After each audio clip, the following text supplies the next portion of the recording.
Boleh?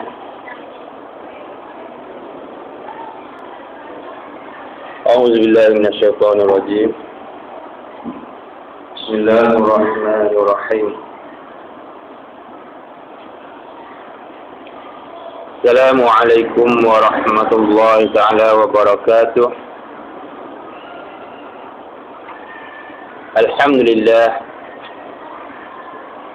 Alhamdulillah rabbil alamin, wassalatu wassalamu ala sayyidina Muhammadin wa ala alihi wa ashabihi wa man tabi'ahum bi ihsanin ila yaumiddin. Wa qala Allah subhanahu wa ta'ala: Ya ayyuhal insanu innaka kadihun ila rabbika kadhan famulaqih. Sadaqallahul azim. Allahumma aftah alaina hikmataka wa anshur alaina min khazaini rahmatika ya arhamar rahimin. Rabbi zidna ilman warzuqna fahman. Raditu billahi rabba wa bil islami dina wa min Muhammadin sallallahu alaihi wasallam nabiyya wa rasulah. Amin ya rabbal alamin. Jadi alhamdulillah, mari sama-sama kita mengucap syukur kepada Allah Subhanahu wa taala, di mana Allah Subhanahu wa taala masih memberi ruang dan peluang kepada kita pada pagi hari ini dapat kita sama-sama berkumpul, dapat sama-sama kita berhimpun untuk nak merealisasikan suatu majlis ilmu yang mana kata Nabi sallallahu alaihi wasallam, seketika kamu berada di dalam majlis ilmu, maka itu majlis ilmu terlebih baik daripada kamu solat sunat walaupun 1000 rakaat. Hari ini kan kita tengok kita tak mampu nak solat sunat walaupun 1000 rakaat. Kadang-kadang sunat rawatib pun kita kadang-kadang buat, kadang-kadang tak buat. Itulah naluri ataupun iman yang digariskan oleh para ulama. Kata ulama, iman itu dia terbagi kepada 4. Kata ulama, iman itu terbagi kepada 4. Yang pertama kata ulama, iman yang sentiasa menaik. Iman yang sentiasa menaik dan menaik. Dan iman mereka ini tak pernah turun. Yaitu iman para rasul, iman para anbiya, iman para wali Allah Subhanahu wa taala. Yang mana iman mereka ni tak pernah turun. Dan iman mereka ni sentiasa menaik, meningkat. Hari ini iman mereka 1000, esok 2000, lusa 3000 dan akan menaik. Walaupun mereka diuji oleh Allah SWT bermacam-macam ujian. Kalau kita tengok Nabi Ayub, macam mana uji dia, ujian yang Allah bagi kepada dia. Kalau kita tengok Nabi kita sendiri, jangan 2-3 hari tak makan, lapar, ikat batu di perut. Dalam satu peperangan Khandaq, yang mana ketika itu Nabi tak makan sampai 3 hari.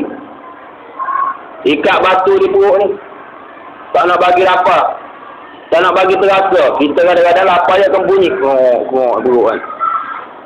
Tak nak bunyi ni telinga bunyi, masalah pula. Lalu para sahabat marilah mengadu kepada Nabi, ya Rasulullah, kami lapar ya Rasulullah. Rasulullah kata, aku pun tak makan. Rasulullah buka baju, tengok perut, diikat dengan batu sebab lapar. Lalu ada satu orang sahabat hadiah sedekah kepada Nabi sekeping roti. Lalu apabila Nabi tengok sekeping roti jadi, Nabi berasa gembira. Ingat dia kepada Aisyah di rumah. Lalu Nabi berlari-lari buat balik roti yang sahabat tadi bagi. Sampai ke rumah tengok Aisyah tengah tidur. Mungkin waktu tu waktu tengok malam lah. Waktu hampir nak subuh. Lalu Nabi kata, tak nak kejut Aisyah pun kesian. Tak boleh kejut lagi.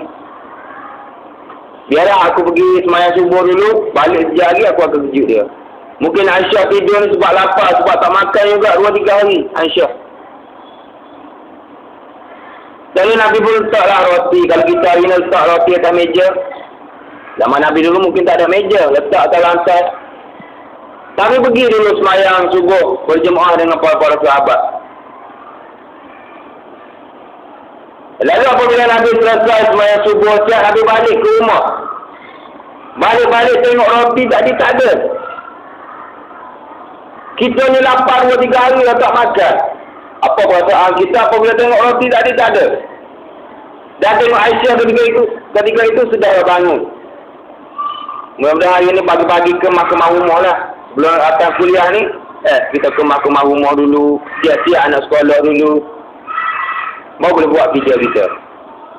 Lalu Nabi tanya Aisyah, ya Aisyah, wahai Aisyah, di mana roti tadi? Marilah sama-sama kita makan. Marilah kita makan bersama-sama. Aisyah tengok muka Nabi. Muka Nabi pucat, macam orang tak makan. Lalu Nabi tanya lagi, wahai Aisyah, marilah ambil roti tadi kita makan bersama-sama. Hingga 3 kali Nabi tanya. Aisyah menangis. Ya Rasulullah, aku minta maaf. Aku minta maaf ya Rasulullah. Lalu kata Aisyah, roti tadi aku bagi kat jiran sebelah. Yang mana dia dengan anak dia dua hari dah tak makan. Dia orang lapar, aku kesian kat anak dia kecil. Anak dia kecil lagi, aku bagilah kan keluarga dia. Lalu Nabi pun mengucap Alhamdulillah, aku bersyukur ya Aisyah. Kalau aku dapat isteri macam kamu. Yang mana yang aku terbiar kamu, yang mana aku ajar kamu selama ini, inilah hasilnya. Kata Nabi. Itu ujian Nabi, ujian para Rasul, ujian para waliullah. Yang mana walaupun mereka ditimpa dengan penuh ujian, dengan penuh kesakitan, tetapi mereka, iman mereka tak turun. Bahkan iman mereka akan meningkat. Dan yang kedua, kata ulama, iman ini tak turun dan tak naik. Iman siapa agak-agak? Iman ni tak turun dan tak naik. Kata ulama, iman inilah iman para malaikat. Para malaikat Allah. Para pembantu Allah. Para tentera Allah. Malaikat ni tentera Allah. Malaikat ni pembantu Allah. Bukan Allah nak kepada orang bantu, tapi tugas mereka memang macam tu. Allah tak ada malaikat buat Allah. Allah boleh buat kerja sendiri. Ada setengah malaikat, setengah Allah jadikan dia dalam keadaan sujud. Contohnya, mereka daripada mereka dijadikan hingga hari kiamat, mereka tetap sujud. Inilah iman mereka tak bertambah dan tak kurang. Setengah mereka Israfil pegang satu kala tunggu nak tiup. Daripada Allah ciptakan dia dulu begitu, hingga hari ini begitu, dan hari kiamat pun tunggu nak tiup dia. Itu iman para malaikat. Walaupun Allah perintah kepada mereka apa-apa, mereka tak pernah ingkar, mereka tak pernah bantah. Ini iman para malaikat. Iman mereka tak pernah menurun, dan iman mereka tak pernah naik. Kalau 1000 dah. Dan iman yang ketiga inilah, iaitu iman yang ada di dalam diri kita, yang ada di dalam diri saya, yang ada di dalam diri ibu-ibu, makcik-makcik. Iaitu iman ni kadang-kadang dia menaik, kadang-kadang dia menurun. Ketika iman naik ni, selepas semayang fardu, semayang sunat. Selepas semayang fardu, semayang sunat. Sunat rawatib. Orang terpaksa aku nak semayang sunat. Kita tanya semayang sunat apa ni? Sunat rawatib. Ustaz sepasa. Iman ketika iman naik. Ketika iman naik penuh kat surah ni. Ketika iman naik semayang berjemaah pun tak pernah tinggal. Tapi ketika iman menurun, kadang-kadang kita berasa malas. Hari ni ada kuliah dua, kuliah. Malas lah rasa. Rasa letih penat semalam tidur lambat. Iman kita. Tak kira saya ke, ataupun makcik-makcik ke, sama. Sebab tu ada seorang ulama di Kelantan, nama dia Tok Selehu. Orang panggil Tok Selehu. Kadang-kadang dia berasa, hari dia berasa malas nak buat